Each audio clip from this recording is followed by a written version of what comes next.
It's raining today. A lot.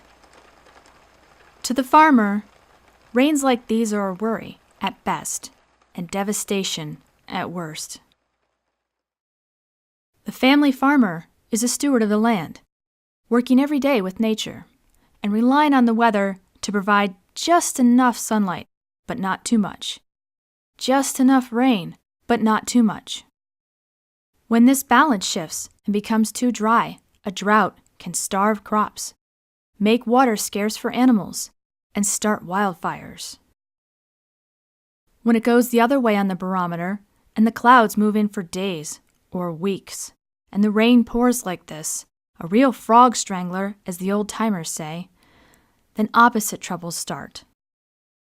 The ground reaches its soaking-in point quicker, and puddles form, and after so long, puddles turn into ponds in the fields.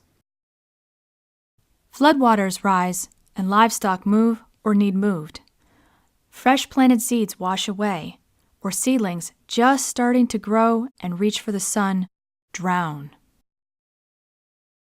There's nothing to be done about the weather.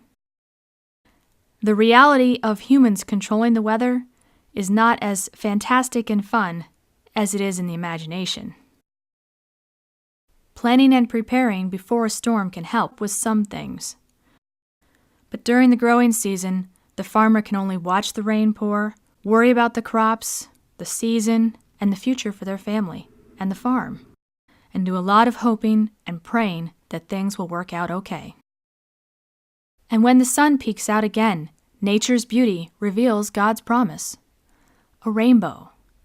A reminder that today may be dreary, but tomorrow is full of hope.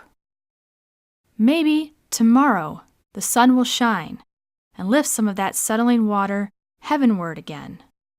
Maybe the crops will be okay, and those little seedlings will pull through and reach for the sky. Farming is a way of life, and there is a lot of work to do. There's little good to worrying about what you cannot change, but there's a world of good to what hoping and praying can do.